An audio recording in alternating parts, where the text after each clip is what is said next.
In this video, I'm going to show you the controls and features of the EQ3 7-band plugin. This plugin is very similar to many other parametric EQs that are out there. I'll also show you some other styles of EQ plugins toward the end of the video. Let's take a look. We can see a frequency graph in the upper right hand corner, a row of colorful boxes along the bottom, two more boxes just above them, and an input and output section along with meters. Now the input and the output section are only used to cut or boost signal if the incoming signal or outgoing signal is too weak or too strong, and we're not really going to focus on those for the purposes of this video. Instead, we're going to first concentrate on the colorful boxes at the bottom. Each one of these boxes represents a group or band of frequencies. We have LF for low frequency, LMF for low mid frequency, high mid frequency, and high frequency. Each one of these has three knobs. We have a gain knob, a frequency knob, and a Q knob. The gain knob is what allows you to boost certain frequencies within a sound or cut those frequencies. The frequency knob is what allows you to adjust the center frequency of those boosts or cuts. And the Q knob adjusts the slope of the frequency band. So you can have a very narrow group of frequencies or a very wide group of frequencies. And because you have all of these controls, this type of EQ is known as a parametric EQ. In addition to that, all of these 5 primary frequency bands have an in button so that you can turn that frequency band off and on. If you notice this white line in the graph, that gives you your sum total frequency curve. Let's take a listen to how these frequency curves affect the sound of the piano in this track.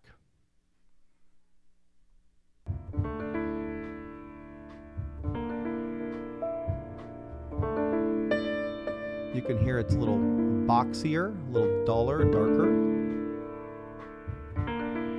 Now it's brighter. That's because I'm boosting all of the frequencies underneath this little bell shape. I could also cut those and cut some parts out of the sound. I can use multiple bands at the same time.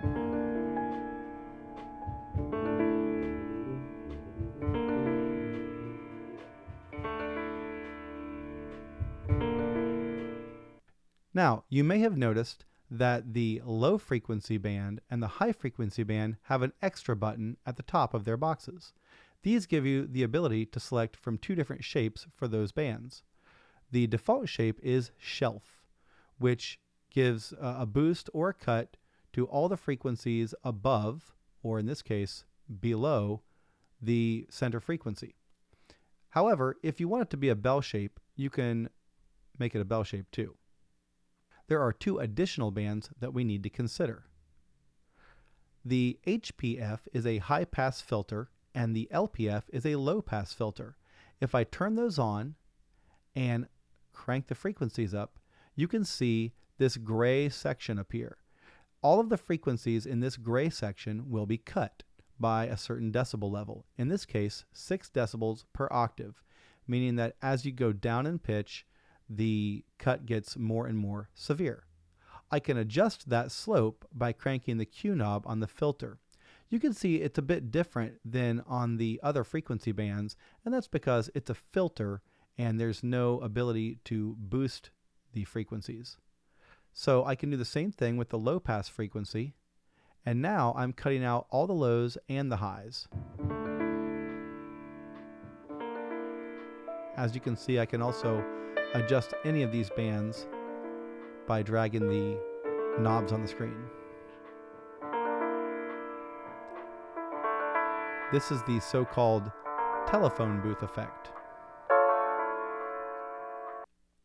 So even though the EQ3 7-band plugin looks pretty complicated at first, once you realize that it's just really one section with several repeating sections, it becomes much easier to manage. You will use this tool to sculpt your sound for most of your tracks, if not all of your tracks, during this project. But I do want to show you some other styles of EQ plugin. One of the most common EQ plugin styles is the graphic EQ. And here on this guitar track, I have placed the Avid graphic EQ. It even looks like a guitar pedal, so you know it was probably originally designed to go on guitar tracks. Now, a graphic EQ is what we call a semi-parametric EQ. You can only control the boost or cut of a band of frequencies.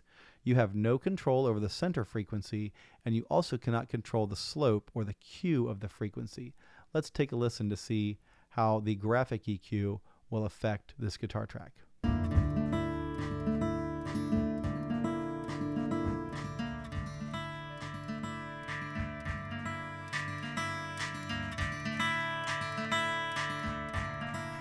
So again, it dramatically affects the timbre or tone of the sound because we are cutting and boosting different bands of frequencies.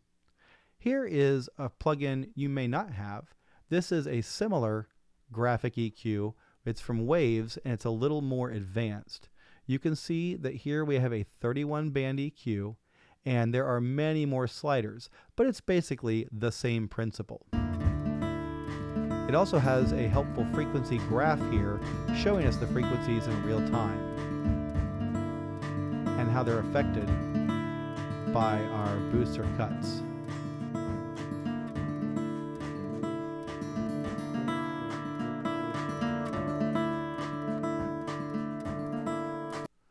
So a graphic EQ is a very common type of EQ, especially in live venues. You can see the hardware versions of these in lots of bars and concert halls and theaters because it helps with the room acoustics to mitigate any kind of ringing or feedback. The last style of EQ I'm going to show you is the Pultec style EQ. And over here on this bass track, I have the EQP1A plugin, which you may or may not have depending on your version of Pro Tools. And this is a totally different kind of EQ. You have certain settings like the low frequency. You can set the low frequency to either 60 hertz, 100 hertz, or 20 or 30 hertz. You can set a high frequency center frequency in kilohertz, so 3 kilohertz, 4 kilohertz, 5 kilohertz, and so on.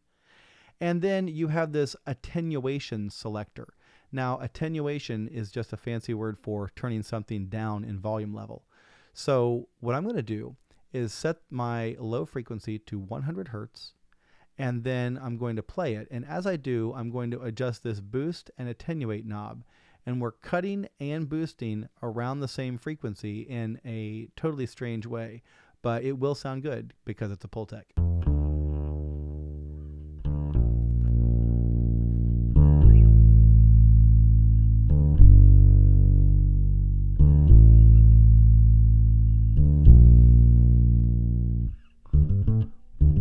Let's try it at 60 hertz. Now 100 hertz was the correct choice. And it just makes it much warmer and bigger.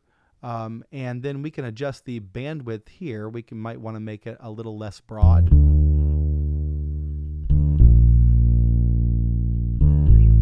Maybe we're boosting a little too much. Signal's getting kind of hot. And then we can accentuate the high frequencies, the plucking of the strings, by boosting the highs.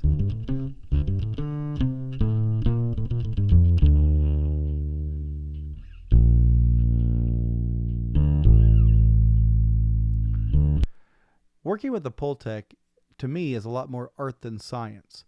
But in all of these plugins, the main thing to do is to use your ears to make sure you are improving the sound and not making the sound worse. It takes a little practice, but you'll get the hang of it if you try.